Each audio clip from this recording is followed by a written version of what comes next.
The SAG strike is over. So now that that's that, we're excited that we can welcome back our actors to our couch to talk about all the amazing work that they're doing. Very busy. Yes. We're all very busy. Our next guest is no stranger to the stage or screen. Actress and playwright Zawe Ashton has starred in movies like Mr. Malcolm's List and Velvet Buzzsaw. Now she's joined the Marvel Cinematic Universe playing the villain Darbin in the franchise's newest film, The Marvels.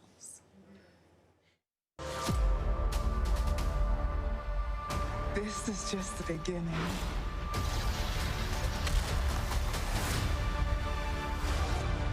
She tore a hole in space. There's a different reality leading into ours.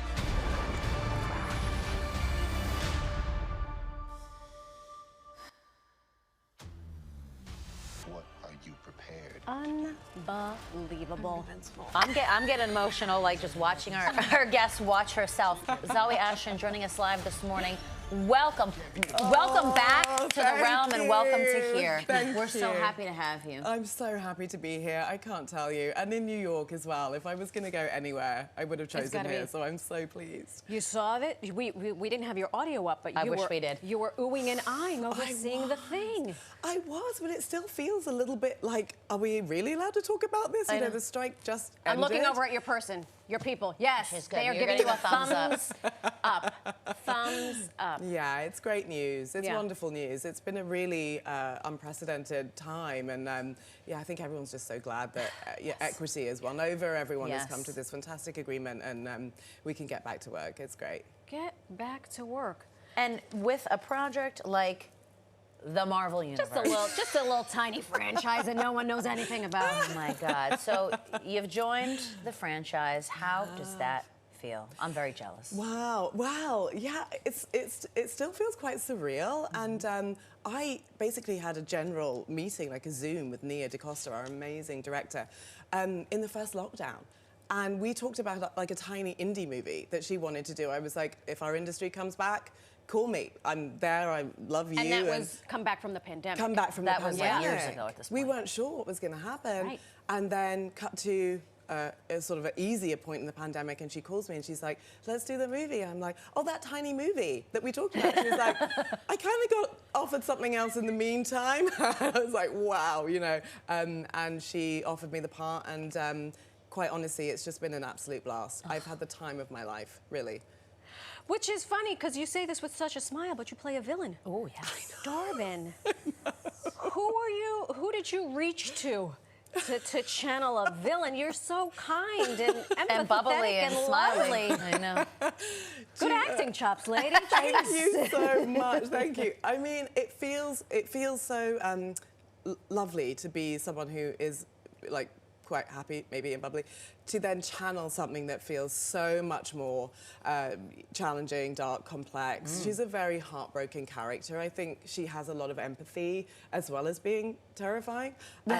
So that was a nice kind of mixture to bring to the role. Really, it was. And did you look to any villains in history or in books? Or perhaps your own life. Yeah. My third grade Latin teacher.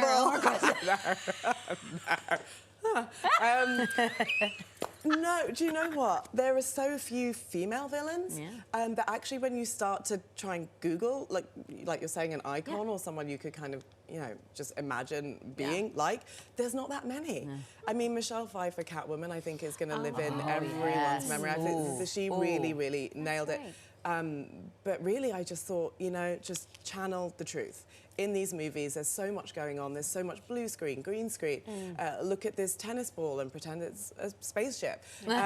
So you just have to really tune into something that feels as truthful as possible, connect to your own life and experience, and hope for the best.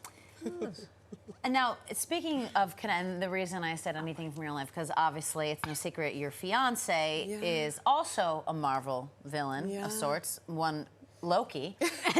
So did he have any sage advice for you while entering the Marvel Cinematic Universe and also playing a villain, or? He did. I mean, we keep work and life quite separate. Beautiful. We succeed at that, I think, quite well. But he did say, make sure you have zippers to go to the bathroom in your costume.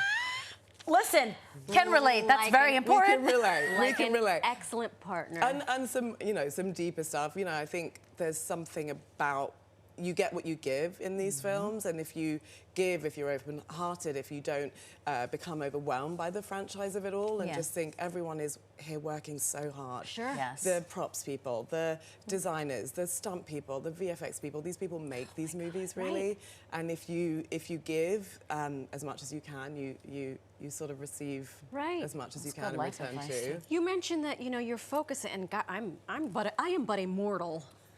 Not in the Marvel universe, but you mentioned that there's so much going on. Yeah. How do you dip in and out of your character if everything around you is imaginary? Because that seems really challenging. Do you know, it's so funny. It's like adult play. I don't know if you could, you literally have to cast your mind back to the sandbox when you were 7. On my first day, I had to walk up a space mountain.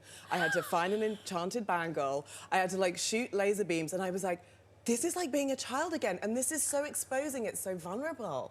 Because when do you have to do that? When do you, as an adult, have to go aliens or the baddies are coming, we're gonna, blast them with some energy. That is such a childlike thing to do, and so connecting to the inner child was a big part of this. Yeah. And then I also transitioned into motherhood whilst filming Oh the my movie. God. So there was a lot going. There was a lot going on. There's a lot of congratulations. a lot of channeling that had to happen, but it was a wonderful, wonderful one-off experience. Oh my! You're having a record year. That's right, and doing it so seamlessly. Thank you, honestly. We started the show at the top of the segment talking about the strike is over.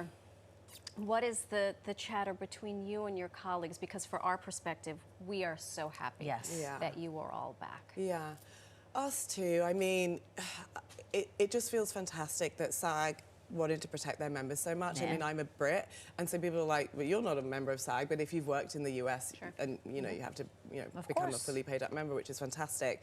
And so it just feels like they were protecting us, and there's so much unknown now with the technology that we're using, and everything that's evolving in filmmaking and all kinds of stuff. So it just feels so great that they pushed back and they got what they wanted for us.